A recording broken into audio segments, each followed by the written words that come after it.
Hey everyone, Travis here at DC Entertainment in Burbank, California, joined by Cardell Kerr, the creative director. Am I correct? Yes, you're correct. Creative director. Did my homework. This is actually the second time I've interviewed you, I believe. First time almost a year ago at MLG. And of course, we're talking about Infinite Crisis.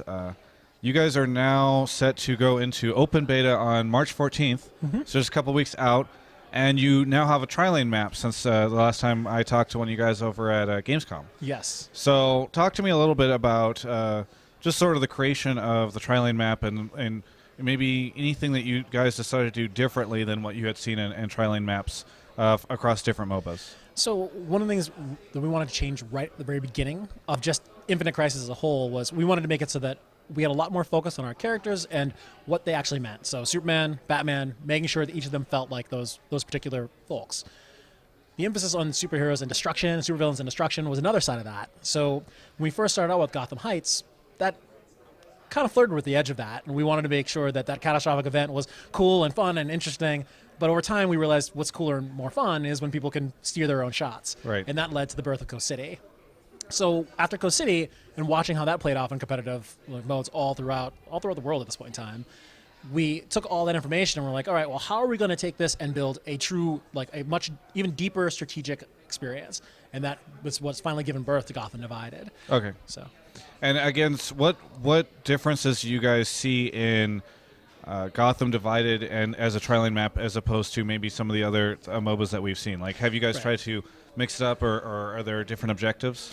Yeah, so one of the things we wanted right up front is part of making a strategic map is always about objective control. Like, no matter what, like that's important because there is no strategy without that. Right. So the inherent difference that we have that I feel is most important for us is that focus on that team objective / team unification of using those objectives. So the game that we played earlier, you didn't see as much of that because we didn't actually have a jungler there.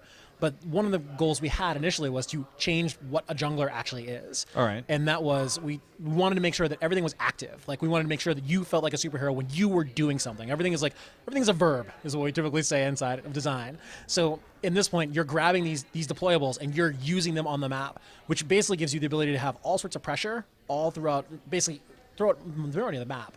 So when you take, for instance, the health buff and you decide to drop that next to someone, you can sustain a lane, or you potentially kill another person by dropping it on them. Like, we wanted that aspect. We wanted people to be using these things in crazy ways.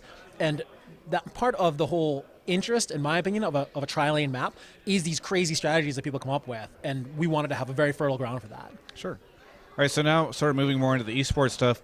Again, last time we spoke, you had some pro teams from other MOBAs that were playing with you guys and sort of giving you insight. Yep. Are you still working with any of these guys at this point in time? So we still basically get feedback from everyone at this point. So in that sense, yes. I mean, I would say that right now we've been focusing a lot more on what our existing burgeoning scene is beginning to look like, because our game, it has its own identity now. Right. And because of that fact, we really want to more focus on what those teams, like what the Dignitas in Europe are now doing as after they've played through the MLG finals there, or the ESL finals there, I'm sorry. Right. And then obviously what we have, our complexity team, what they're doing here in terms of what they've done through the MLG North America.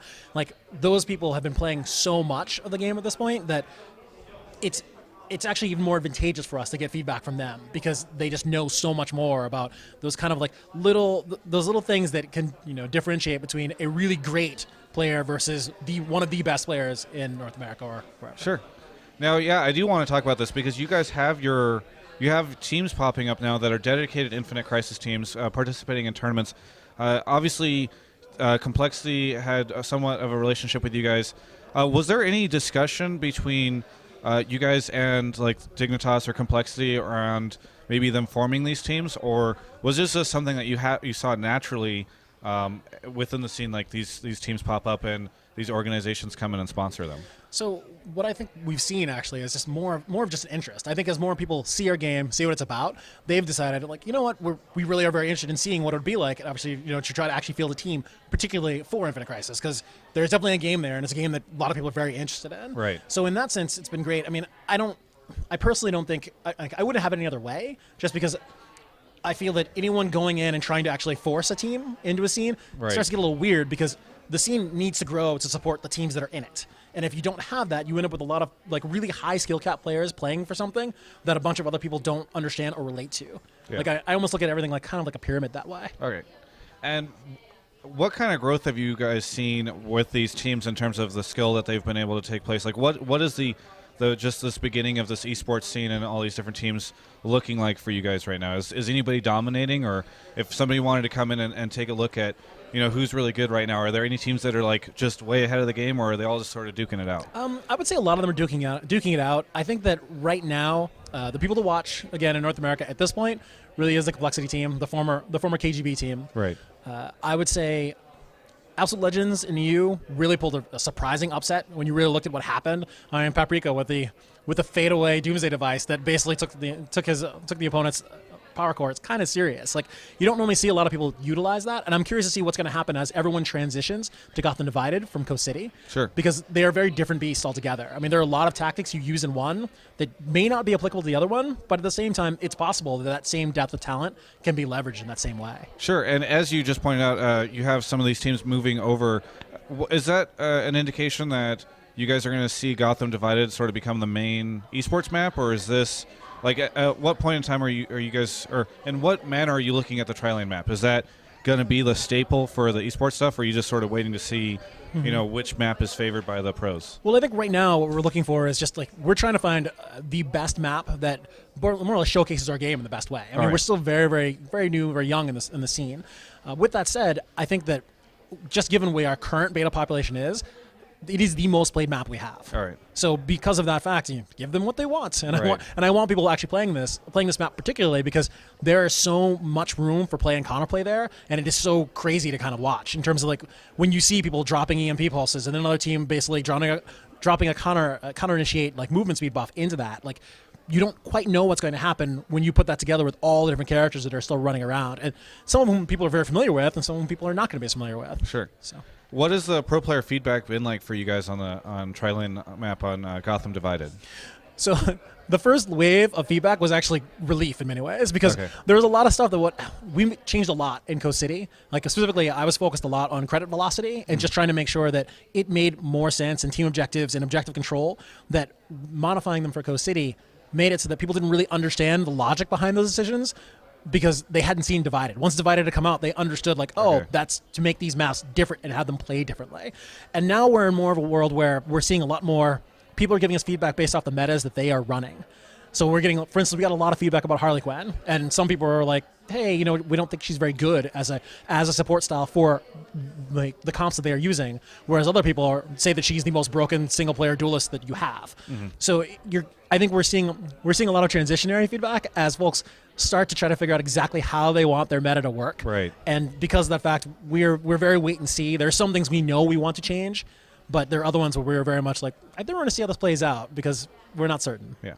Now, along with this new map, we also see that there are 3 new champions coming into play, I believe on March 14th, which is when it transitions over to open beta, correct? Yes. So why the decision to throw 3 in at once? Because I got to imagine from a pro player perspective, from an esports perspective, that's going to get kind of crazy. So one of the things I've always stated is that I want to make sure we have at least 4 of every single role. Okay. And for me, it's always been like, I want to get as many champions as I can as often as I can. Right.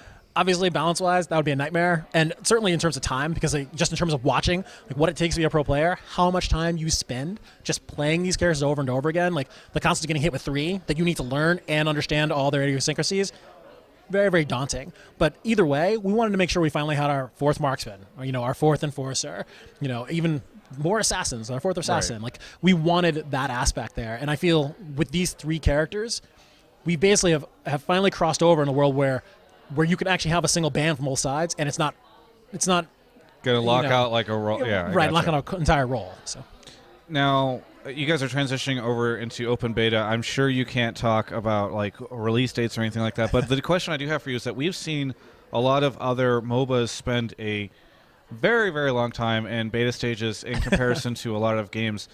Do you anticipate a very extended beta session for Infinite Crisis as well?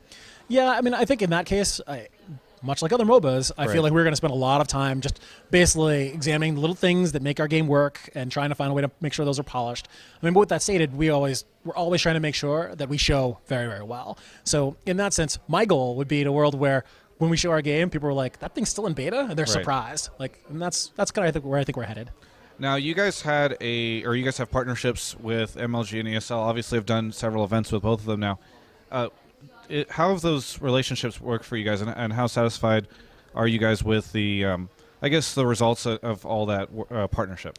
So I can only say that I'm actually always pleasantly surprised because I'm a pessimist at heart for everything. All right. So in terms of that one, our ESL relationship and our MLG relationship have worked super well for us. Like, both of them have led to a ton more exposure. Both of them have led to a lot of people actually, I think, being more willing to take us seriously. Because without either of them, I feel like we're not really known for our esport ability. Right. So it's always a surprise when we tell people, "Hey, we're making a MOBA." But when they actually play it, they're like, "Oh, they were actually made a MOBA, and it's actually Yeah. a viable and fun MOBA." And I feel like that combined with both the ESL and the MLG relationship has worked super, super well.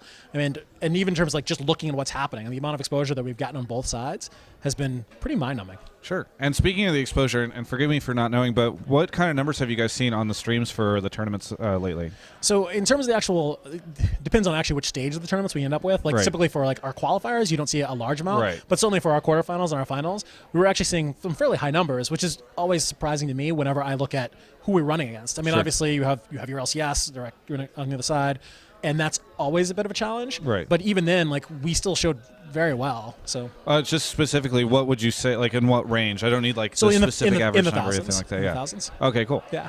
And then how satisfied are you guys with those numbers so far in terms of showing up, like in terms of stream engagement and all that kind of thing? I'm actually really satisfied about them because it really shows from just knowing how many people we have that are currently playing in the background, Right. and then seeing how many people are actually watching our finals. That shows a pretty significant, Okay. like just grouping in terms of like I'm seeing a lot of people who don't actually actively play tuning in to actually play, and a lot of folks I see for the first time being like, "What is this game?" Yeah. And like we're still so new in that scene, and we really haven't spent a lot of time trying to go wide, just because I don't think anyone feels that our game is so done that that's what we want to do as of Right. yet.